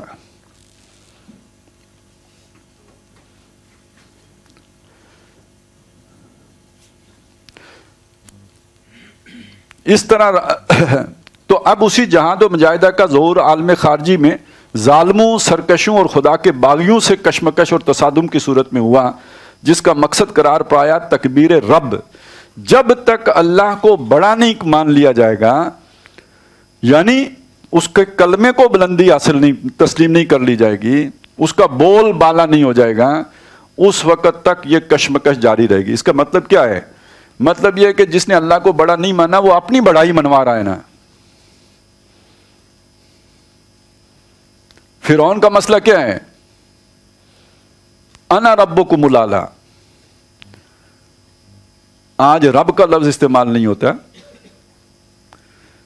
لیکن آپ کہیں نا اتھارٹی اللہ رسول کی ہے تو کہتے نہیں، اتھارٹی گورنمنٹ کی ہے.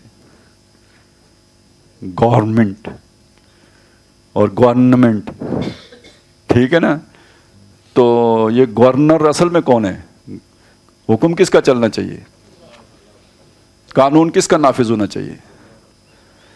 زیادہ سے زیادہ ہم جو الاؤنس دے سکتے ہیں وہ یہ دے سکتے ہیں کہ فرعون یہ کام جان بوجھ کے کر رہا تھا، اللہ وجل بصیرت کر رہا تھا. یہ ہمارے والے جاہل ہیں. بہت بڑا آپ اگر الاؤنس دیں تو ان کو کم علمی کا، جہالت کا الاؤنس دیں گے. تو اگر وہ جاہل ہیں تو سمجھانا پھر کس کا کام ہے؟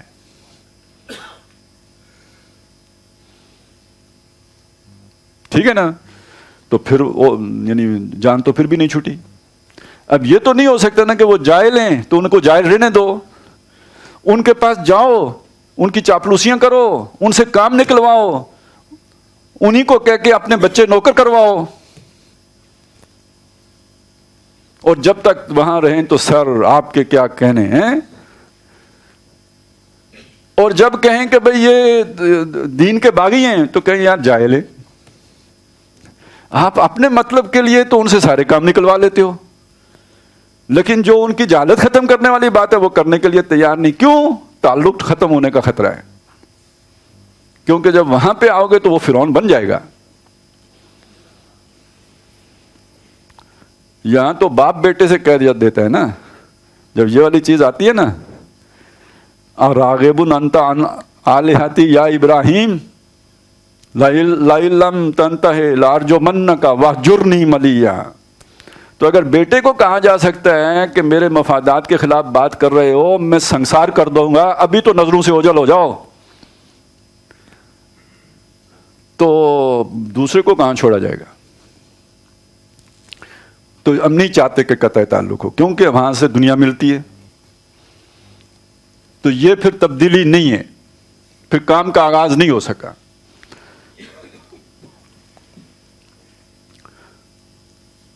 یعنی اللہ تعالیٰ کی کبریائی کا اقرار اور اعلان اور اس کی حاکمیت مطلقہ کا بالفعل قیام و نفاذ، تاکہ اس تعالیٰ کی مرضی جیسے آسمان پر پوری ہوتی ہے زمین پر بھی پوری ہو. آسمان پر تو کن فیکون کی شان ہے، اور آسمان پر کوئی ہے نہیں جو اللہ کی نافرمانی کا سوچے بھی. وَكُلُّ فِي السَّمَاوَاتِ وَالْأَرْضِ إِلَّا آتِي الرَّحْمَنِ عَبْدًا. وہ تو سب اللہ کے سامنے جو ہے نا بندے کی حیثیت سے آتے ہیں. تو یہ صرف زمین کے اوپر اللہ نے اختیار دیا ہے، تو کوئی فرعون بن جاتا ہے، کوئی نمرود بن جاتا ہے، اور کوئی اسی طرح اور جبروت بن جاتا ہے، تو اور تو کہیں نہیں. لیکن یہ امتحان ہے کہ جس نے اللہ کو مانا ہے وہ اللہ کی بڑائی منوائے، اور اس میں اس کی جان جاتی ہے تو پھر وہ پیش کرے. اگر نقطہ نظر نہ تبدیل ہو گیا ہو، دنیا کی محبت اندر سے نکل نہ گئی ہو، اور آخرت وہ جسے طالب عقبہ آیا تھا وہ جو ہے نا وہ رچ بس نہ گئی ہو، آدمی واقعی طالب عقبہ نہ ہو گیا ہو، تو پھر یہ قربانی کیسے دے گا؟ تعلق کیسے توڑے گا؟ اور اپنی جان کو خطرے میں کیسے ڈالے گا؟ وہ جو جادوگر تھے جنہیں دھمکی لگائی فرعون نے کہ میں تمہارے جو ہے نا وہ ٹانگ اور ہاتھ مخالف سمت سے کاٹ دوں گا، تو انہوں نے مڑ کے کہا فقضی مان تقاض، کر جو تجھ سے ہوتا، انکا تقضی فی حاضی الحیات دنیا، اس دنیا ہی کی زندگی میں تو کچھ کرے گا نا. تو یہ والا ایمان نہ ہو تو کیسے ظالم کے مقابلے میں کھڑے ہوں گے؟ ہمارا تو یار بات یہ ہے سچی، جو ہمارے مذہبی سوچیں، ہم سے زیادہ لبرلز جو ہیں نا ان میں قربانی کا مال ہے، ان میں جرت ہے. وہ اگر آپ کسی کوے کو زخمی کر دیں نا، سارے کوے اکٹھے ہو جاتے ہیں، کاں کاں کاں، آپ کا جینا دوبر کر دیتے ہیں. یہی کام وہ کرتے ہیں. کوئی ایک بندہ ان کا غائب ہوتا ہے، ایسا ٹرینڈ چلاتے ہیں 24 گھنٹے کے اندر باہر. اور ادھر مولوی صاحب اٹھا کے لے گئے، پہلی بات آ کے یہ کہی جائے گی یار بتانے کی ضرورت نہیں ہے، شور کرنے کی ضرورت، FIR نہیں کٹوانی ہے. یہ ہے کیوں؟ بس اتنا سارا ہی انڈے کی چھلڑی جتنا ایمان ہے، یہ نقصان ہو جائے گا، وہ نقصان ہو جائے گا، یوں ہو جائے گا، وہ مجھے. تو اسی کی ذلت ہے نا پھر جو جسے گزر رہے ہیں.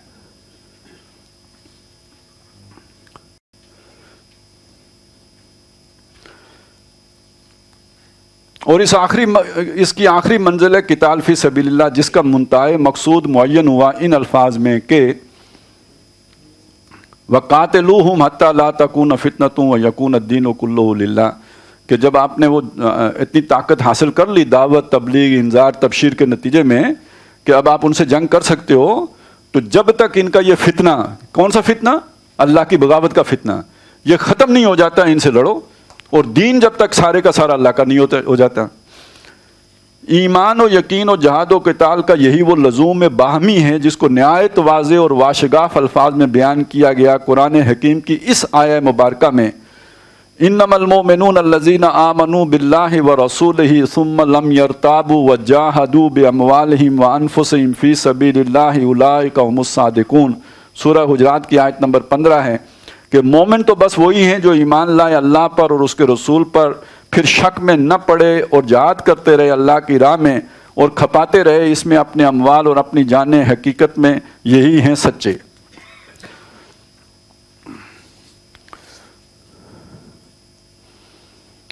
واضح رہے کہ اس آیہ مبارکہ کے اول و آخر حصر کا اسلوب ہے. حصر یعنی کوئی مضمون جب ایک جگہ محصور ہو گیا تو وہ یعنی اسے حصر کہتے ہیں. اور آیہ ما قبل میں حقیقی ایمان اور قانونی اسلام کے مابین فرق و امتیاز کا مضمون بھی، یعنی ایک ہوتا ہے قانونی ایمان، قالت الاعراب آمنا قل لم تؤمنوا ولکن قولوا اسلمنا، وہ پچھلی آیت میں یہ مضمون آیا. تو تقابل کرتے ہوئے بتایا کہ حقیقی ایمان والے وہ ہوتے ہیں جو اللہ کی راہ میں جہاد کرتے ہیں. گویا مومن صادق کی جامع و معنی تعریف قرآن حکیم کسی ایک آیت میں مطلوب ہو تو وہ یہی آیت ہے، سورہ حجرات کی آیت نمبر 15. الغرض قرآن کے اصل حاصل ہیں ایمان اور یقین، اور ان کا لازمی نتیجہ ہیں جہاد اور قتال. ان میں سے ایمان و یقین اصلاً ایک معنوی حقیقت اور داخلی کیفیت کا نام ہے. یہ تو نظر آنے والی شے تو نہیں ہے، یہ داخلی کیفیت ہے ایک. چنانچہ عالم خارجی میں اسلام کی دو عظیم ترین حقیقتیں ہیں قرآن اور جہاد. جہاد تو ظاہر کی شے ہے، تو ایمان اندر کی شے ہے. تو دوسری جو شے آپ کو نظر آئے گی وہ ایمان نہیں نظر آئے گا بلکہ قرآن نظر آئے گا جو ایمان پیدا کرتا ہے. یہی وجہ ہے کہ یہ دونوں ایمان حقیقی کی مستقل علامتوں یعنی سمبلز کی حیثیت رکھتے ہیں، اور مرد مومن کی شخصیت کا جو ہیولہ تخیل اور تصور میں ابھرتا ہے اس کے ایک ہاتھ میں قرآن اور دوسرے ہاتھ میں تلوار لازمی اور لابدی ہیں. نبی اکرم صلی اللہ علیہ وسلم کی حیات طیبہ اور خلافت راشدہ کے دوران اسلام کی نشأت اولا،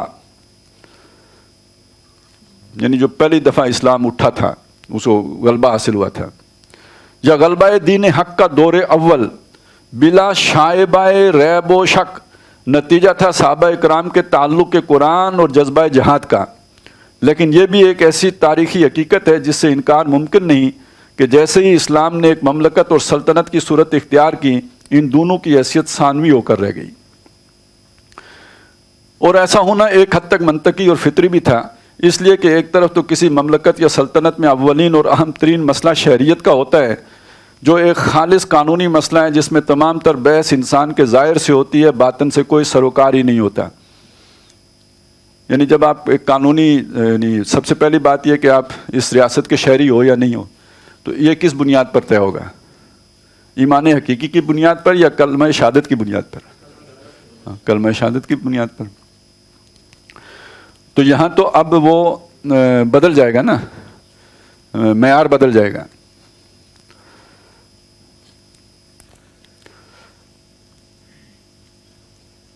تولا نہیں جاتا، کوئی سروکار نہیں ہوتا. گویا بقول اقبال بندوں کو گنا جاتا ہے، تولا نہیں جاتا. یہ تولنے کا کام جو ہوتا ہے نا، یہ یعنی قانون کی سطح پر نہیں ہوتا، قانون کی سطح پہ گننے کا کام ہی ہوتا ہے. فقہ ہوتی وہ ہے کہ جس میں مقدار کا تعین ہوتا ہو، یعنی وہ چیز جو ناپی جا سکتی ہو. اب ایک آدمی کا تقویٰ تولیں گے کیسے؟ فقہ کی تو کوئی ایسی ترازو نہیں ہے جس میں کسی کا تقویٰ تولا جائے. اللہ سے محبت کیسے تولیں گے؟ تو ہر علم کی اپنی کچھ حدود ہوتی ہیں، اس کی لمیٹیشنز ہوتی ہیں، اور وہ انہی حدود کے اندر کام کرتا ہے. لہٰذا یہ فقہ بھی جو ہے، ایک فقہ کا معنی جو ہے وہ یوں سمجھے پورے دین کی اصولی حکمت حاصل کرنا، وہ بہت اونچی بات ہے. اس میں تو پھر سارا ایمان بھی آ جائے گا، سب آ جائے گا. لیکن ایک یہ قانون کی سطح والی جو فقہ ہے، اس کا تعلق مقدار اور ناپ تول میں آنے والی چیزوں سے ہے. اس کا تعلق یہ جو کیفیات ہیں ان کو ناپنے تولنے سے نہیں ہے. مزید برآں اس کا اصل موضوع نظم و نسق اور امن و امان کا ہوتا ہے، جس کے اعتبار سے بنیادی اہمیت قانون اور ضابطے کو حاصل ہوتی ہے، نہ مکارم اخلاق یا مواعظہ حسنہ کو. حتیٰ کہ اس اعتبار سے قصاص عفو پر مقدم ہو جاتے ہیں. اب آپ دیکھیں نا، اخلاق کی نظر سے جس نے معاف کیا وہ بہت بڑی بات ہے، لیکن قانون کی نظر میں کیا چیز اہم ہوگی جی؟ قصاص. وَلَكُمْ فِي الْقِصَاصِ حَيَاتٌ يَا أُولِي الْأَلْبَابِ. اور دوسری طرف سلطنتوں اور مملکتوں کو خواہ وہ اصولی اور نظریاتی ہوں، اصل سروکار اپنی حفاظت اور مدافعت سے ہوتا ہے. اصولوں اور نظریات کی تبلیغ و اشاعت ہوتی بھی ہے تو ثانوی درجے میں اور حکومتوں کی مصلحتوں کے تابع رہ کر. یہی وجہ ہے کہ جب اسلام مملکت اور سلطنت کے دور میں داخل ہوا تو اصل زور ایمان کے بجائے اسلام پر، یقین کے بجائے اقرار اور شہادت پر. ایمان یعنی تقابل کریں، پہلے وقت میں سارا زور کس چیز پر تھا؟ کرنے اول میں ایمان پر.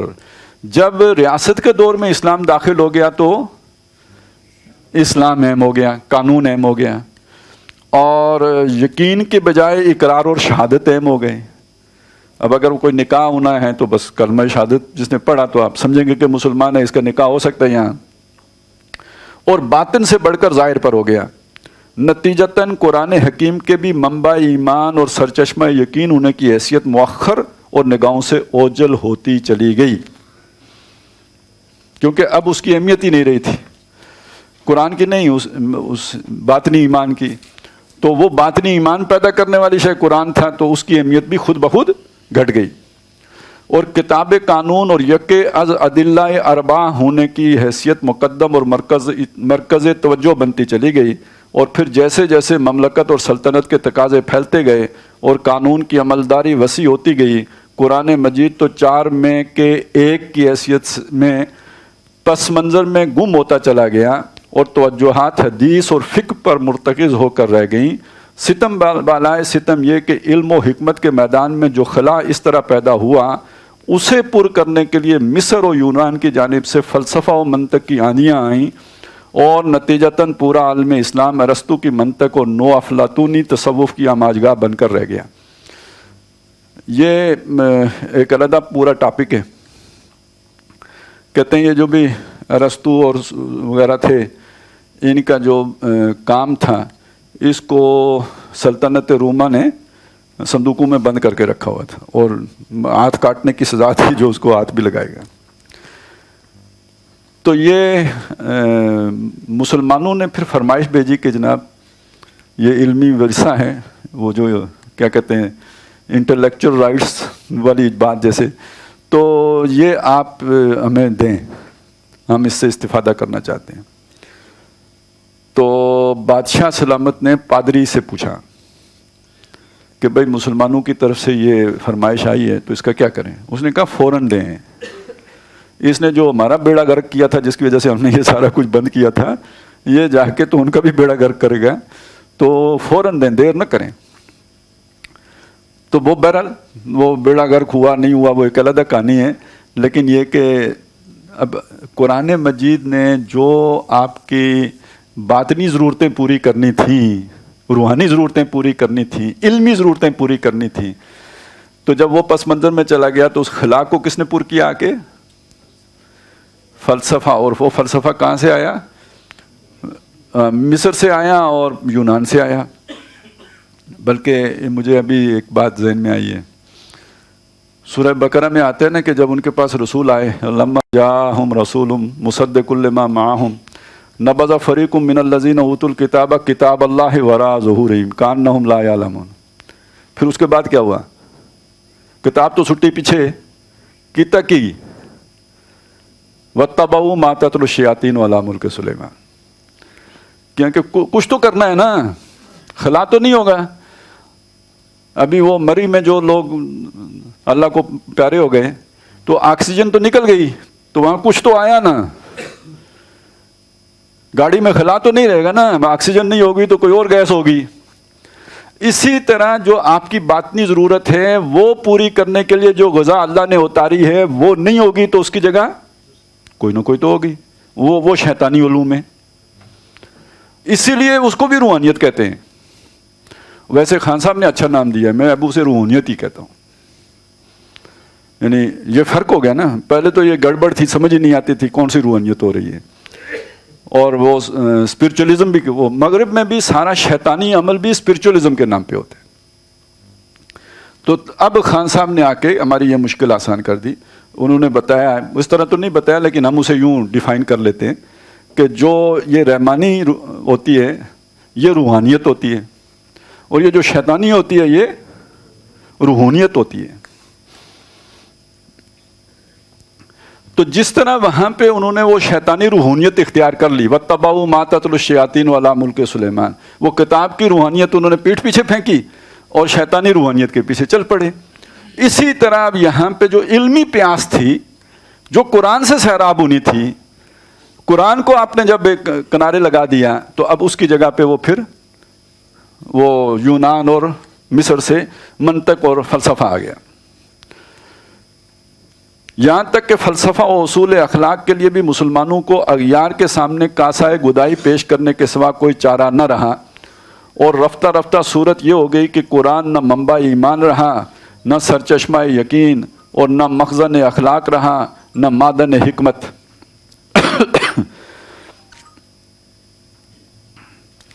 بلکہ صرف ایک ایسی کتاب مقدس بن کر رہ گیا جس کے الفاظ یا تو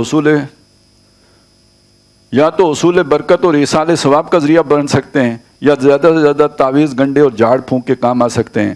اور اس طرح حضور صلی اللہ علیہ وسلم کی وہ پیشگوئی حرف بار پوری ہوئی کہ ایک زمانہ وہ آئے گا کہ لا یبقى من الاسلام الا اسمہ ولا یبقى من القرآن الا رسمہ، کہ اسلام میں سے سوائے اس کے نام کے اور کچھ باقی نہ رہے گا، اور قرآن میں سے سوائے اس صورت الفاظ کے کچھ باقی نہ بچے گا.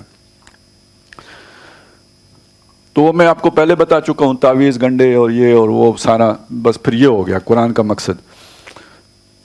بعین ہی یہی معاملہ جہاد کے ساتھ بھی ہوا.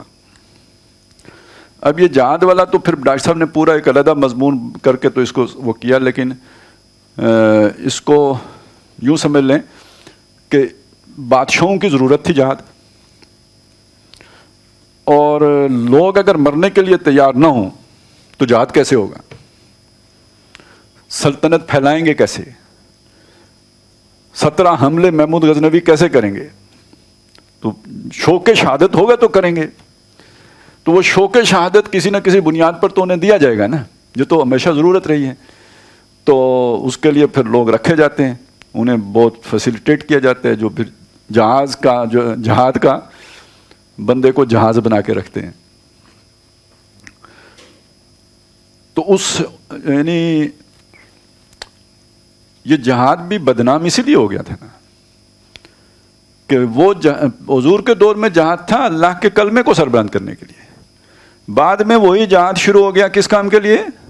ریاست کی توسیع کے لیے، دوسروں کے مال و دولت پہ قبضہ کرنے کے لیے، اپنے جو بھی استبدادانہ جو ہے وہ طریقے ہیں ان کو بروئے کار لانے کے لیے. بعین ہی یہی معاملہ جہاد کے ساتھ بھی ہوا. جب اصل زور ایمان پر نہ رہا بلکہ اسلام پر ہو گیا تو جہاد بھی جو ایمان حقیقی کا رکن رکین تھا خود بخود نگاہوں سے اوجھل ہوتا چلا گیا اور ساری توجہ ارکان اسلام پر مرتکز ہو گئی جن کی فہرست میں جہاد سرے سے شامل ہی نہیں ہے. بنی الاسلام ہو علی خمسین، لیکن ادھر جو ایمان ہے جس کے بغیر اگر نجات ہی نہیں ہے تو اس کے ساتھ تو جہاد جڑا ہوا ہے. انما المؤمنون الذین آمنوا باللہ ورسولہ ثم لم یرتابوا وجاہدوا باموالہم وانفسہم فی سبیل اللہ. اور هل ادلکم علی تجارۃ تنجیکم من عذاب علیم، وہ تجارت نہ بتاؤں جو دردناک عذاب سے بچائے. تؤمنون باللہ ورسولہ وتجاہدون فی سبیل اللہ باموالکم وانفسکم. تو یہ اصل میں جو اسلام کی بنیاد 5 چیزوں پر ہے، یہ دنیا کے جو قانون کی ضرورت ہے اس کے لیے. آخرت میں جو نجات کو اگر سامنے رکھیں تو 5 وہ جمع جو یہ ایک وہ ایمان کے جو دل میں اترا ہو، رائی کے دانے کے برابر ہی ہو پر ہو تو صحیح نا، اتنا تو گیا ہو نا ایمان اندر. اور اس کے ساتھ جو دوسری شے ہے وہ ہے اللہ کی راہ میں جہاد کرنا. یہ 2 چیزیں مزید 5 وہ اور 2 یہ 7 ہو جائیں گی. گویا جہاد پر ظلم قرآن سے بھی بڑھ کر ہوا، اس لیے کہ قرآن تو خواہ 4 میں کے ایک کی حیثیت سے صحیح، بہرحال شریعت کے اصول 4 میں شامل تو ہے. جہاد تو نہ صرف یہ کہ اسلام کے ارکان 5 میں شامل نہیں بلکہ نظام فقہ میں بھی اس کی حیثیت فرض عین کی نہیں، صرف فرض کفایہ کی ہے. کیونکہ جہاد جب آپ فقہ کی اصطلاح میں استعمال کریں گے لفظ تو اس کا مطلب ہوتا ہے قتال. وہ جو مکے میں جہاد تھا وَجَاهِدْهُمْ بِهِ جَهَادًا كَبِيرًا، وہ جہاد فقہ میں نہیں ہے. وہ اَيُّ الْجِهَادِ افضل یا رسول اللہ ان تجاہد نفسک فی طاعت اللہ، یہ فقہ میں نہیں آئے گا. فقہ میں تو آئے گا وہ جہاد جسے قتال فی سبیل اللہ کہتے ہیں. اچھا، قتال ساری قوم نہیں کرتی، وہ تو جتنی مطلوبہ تعداد ہے وہ کریں گے نا، جو چاہیے بندے، تو وہ تو فرض کفایہ ہے. جو مطلوب لوگ ہیں وہ آ گئے، سب کی طرف سے کفایت کر گئے، اور اگر وہ نہیں آئے تو پھر ہوتا چلا جائے گا فرض باقیوں پر جب تک کہ وہ مطلوبہ تعداد جمع نہیں ہو جائے گی.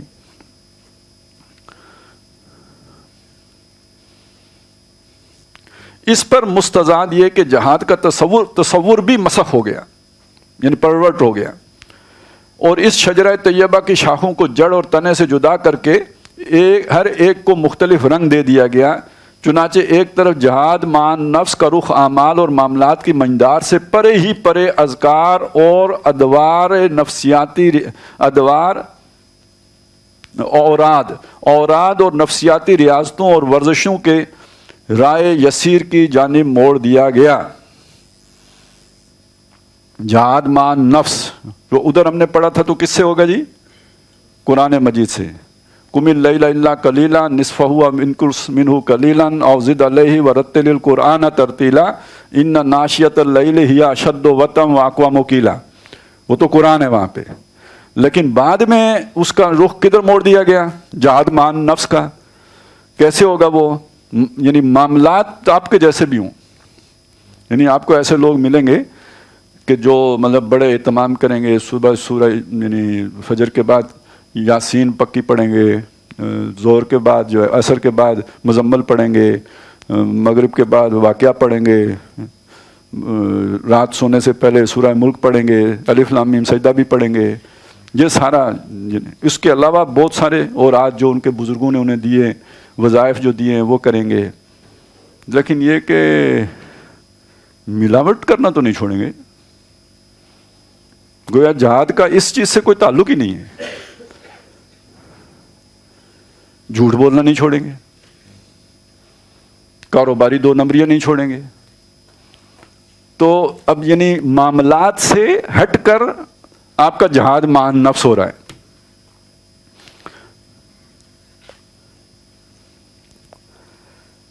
تو کا رخ اعمال اور معاملات کی منڈار سے پرے ہی پرے، اذکار اور اوراد، ورد کی جمع اوراد، نفسیاتی ریاضتوں۔ اب یہ نفسیاتی ریاضتیں جو ہیں وہ جو چلے وغیرہ کاٹے جاتے ہیں، اور ورزشوں کی رائے یسیر کے جانب موڑ دیا گیا، اور دوسری طرف جہاد و قتال کے ہمانی قرار دے کر اس کا مقصد مملکت کی سرحدوں، دوسری طرف جہاد کو قتال کے ہمانی قرار دے کر، یعنی جہاد ایک وسیع اصطلاح تھی، اسے محض یعنی قتال ہی کے ساتھ جوڑ دیا گیا، اس کا وہ وسعت ختم کر دی گئی، اور اس کا مقصد مملکت کی سرحدوں کے تحفظ اور دفاع، اور بس چلے تو توسیع کے سوا کچھ نہ رہا۔ اچھا، وہ مجھے یاد آ رہا تھا کہ قانون ایک عجیب چیز ہے کہ چلیں یہ تو پھر بھی جہاد جو ہے نا قتال کی صورت میں باقی رہا۔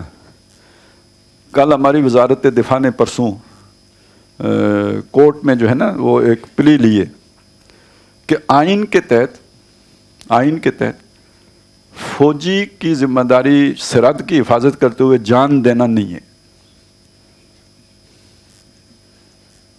سرحد کی حفاظت کرنا اس کی ذمہ داری ہے، لیکن اپنی جان دینا اور دوسرے کی جان لینا یہ اس کی ذمہ داری نہیں ہے۔ تو مطلب یہ کسی عام آدمی نے بات نہیں، وزارت دفاع نے جا کے رکھا ہے آگے، اور کسی یعنی جلسے میں تقریر نہیں کی ہے، سپریم کورٹ کے سامنے پیش کیا یا ہائی کورٹ کے سامنے پیش کیے، تو کوئی لیگل پوائنٹ ہے نا۔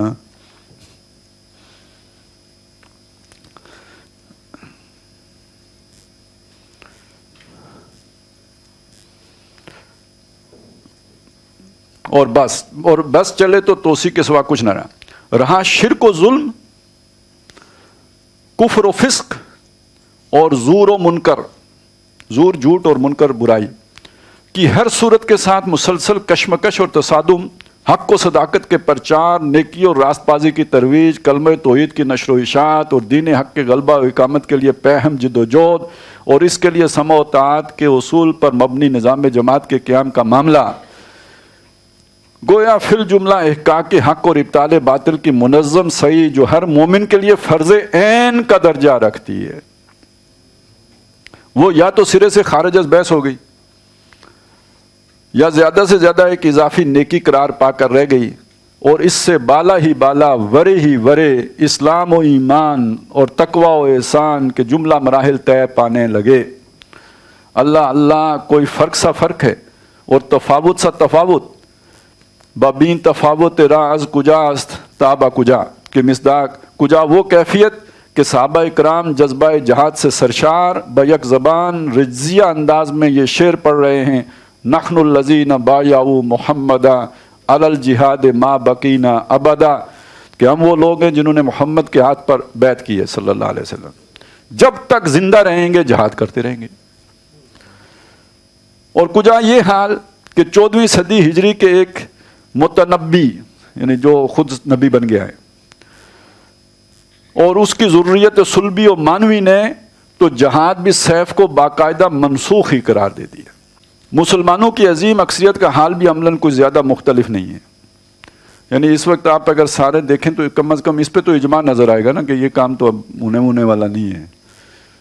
وہ کوئی کہے گا بس پرامن طریقے سے ہو جائے گا، اور پرامن طریقے پھر آگے اپنے اپنے ہیں، تو گویا کوئی جان کو کسی مشقت میں ڈالنے کی کسی پریشانی میں مبتلا کرنے کی یا کوئی جان کی بازی کھیلنے کی ضرورت اس میں پیش نہیں آئے گی.